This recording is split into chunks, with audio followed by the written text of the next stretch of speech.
My name is Paul Morse, Senior Managing Director, Office Leasing for Cushman & Wakefield, and I'm pleased to be here to interview Stuart Barron, our National Director of Office Leasing Research. Stuart, welcome. We're here to talk about our Q4 office leasing stats for the Greater Toronto Area. What struck me coming out of our discussion last quarter was we thought we were seeing signs of a slowdown in demand, but in fact absorption was much stronger than we might have thought. How come?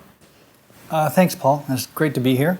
I think that it highlights a key point of the quarter is that it's important to look beyond the stat, beyond what's happening at the numbers level, and really understand the nuances, the dynamic of that's going on, particularly in downtown Toronto. We did see AAA vacancy rise over the quarter quite significantly. But it's not about market softening in that particular case. As you know, we've been tracking a whole lot of space that's been coming back to market quarter over quarter over quarter as all of the tenants in downtown Toronto have relocated into the 4.5 million square feet of new developments that have been completed. And we had the final building completed in the fourth quarter. And of course, that's displaced a whole lot of space. And that AAA vacancy has gone up. Wasn't a surprise. What is a surprise is that it didn't go up higher. In fact, when we look a year ago, we were tracking about 475,000 square feet to return to the market in the fourth quarter. By the time the fourth quarter actually came, that space had fallen to 275,000 square feet. So you can see that over 200,000 square feet was leased in advance of it even arriving at the market. And that's kind of been the story of the past few years, as you know. Class A space, on the other hand, has seen some reasonably strong demand, and we've fallen from 5.1 down to 4.5%. So it is an extraordinarily tight market in downtown Toronto. And some of the blocks that are available, being in the AAA towers, being an older stock of inventory, have higher realty taxes, not cost rates, and aren't always the first choice with tenants in the marketplace. So the market is continuing to tighten. At a higher level, demand is softening, and we expected demand to soften, not because of the European debt crisis, but more because demand is hitting its long-run norms. It couldn't stay at the level it was at for a sustained period of time. It is easing, but if you take a look at the absorption numbers, they're really strong. They're 550,000 for downtown Toronto.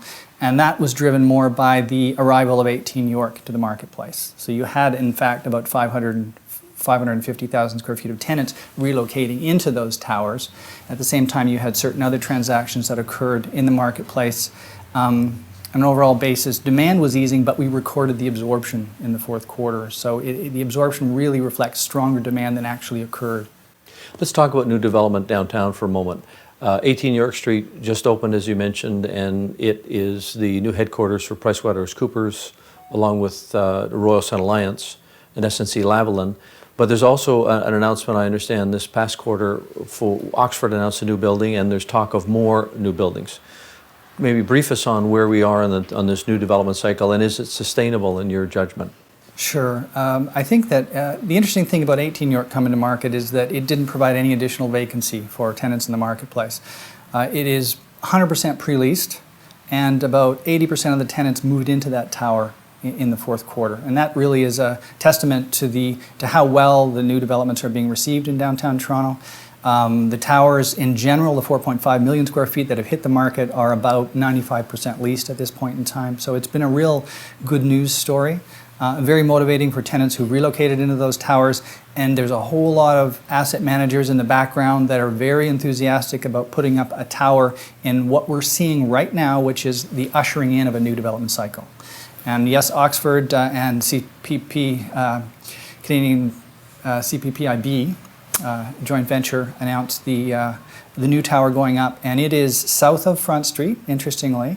It is 930,000 square feet, and it is about 550,000 pre-leased by RBC. So again, they chose to go bigger as opposed to smaller. There's still a fair bit of space that can be leased in that tower, and it's probably one of 3 or 4 ultimately new developments that are going to be announced between now and 4 quarters from now. Probably another 2 or 3 announcements, and in total between, say, 2 and 3 million square feet of new developments that would arrive between 2015 and 2017. And we are going to need that space, particularly given it's anticipated that we're going to continue to have an expansionary cycle in downtown Toronto over the next few years. Before we ask you to talk about our projections for 2000 and the balance of the year and into 2013, brief us on what's happening in the suburban markets, if you would. Sure. The suburban markets, as you know, saw quite a substantial increase in demand over the third quarter.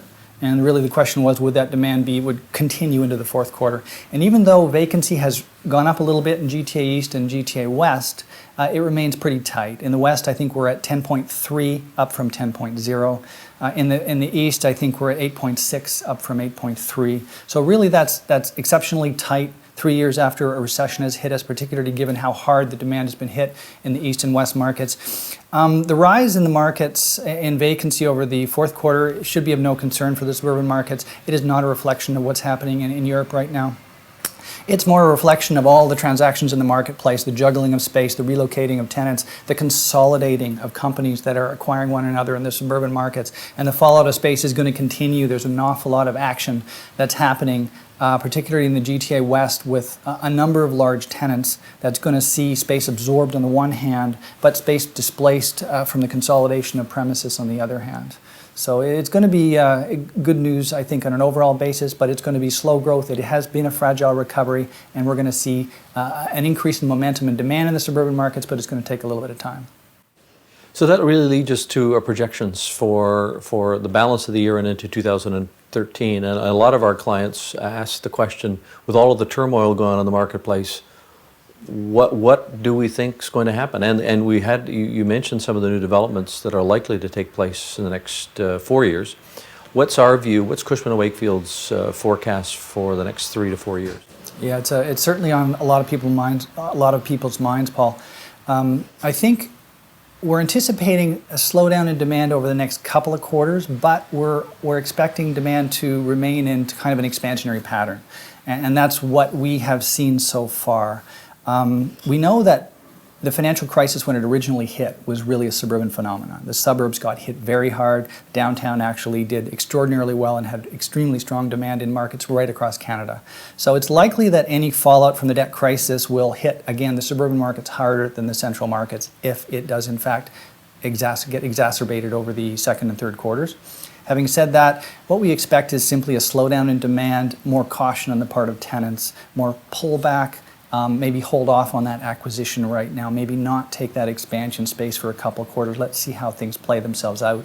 We would expect demand to kind of build momentum in the fourth quarter of 2012 and pick up steam into 2013. And given we're now expecting a low interest rate environment from possibly 3-4 years, we're actually going to see, I think, a good news story in markets like downtown Toronto. Once demand begins to pick up, we're going to be in a long run expansionary office environment. It may not be a blowout demand, but it's going to be positive, and it's going to mean that by the time those new developments hit the market, we are going to be in great need of them. Well, it strikes me that the low interest environment is facilitating a lot of the development activity in that your cost of financing is that much lower. Are you seeing anything on anything we can learn from construction costs or the cost to build? Is that backing into? It seems that the lower interest rates is helping offset what could be a buildup in the cost of construction that ordinarily would be reflected in higher net rental rates, and we're not seeing that aggressive pickup in net rental rates for new development. We're seeing it more in the existing buildings. We're seeing I think in our recent conversation we're seeing kind of all-time high renewal rates in some of the older stock downtown. I'm sure that's due to the low interest rate, or excuse me, the low vacancy rates at the moment. Yeah, and fortunate for us, that all-time high is only in a couple of buildings. And while we are seeing pressure in the balance of the marketplace, the pressure is somewhat moderate heading upward. Landlords are aware that they don't want to scare tenants out of their buildings by having some huge amount of sticker shock. And in terms of low interest rate environment, it does, I think, help a great deal.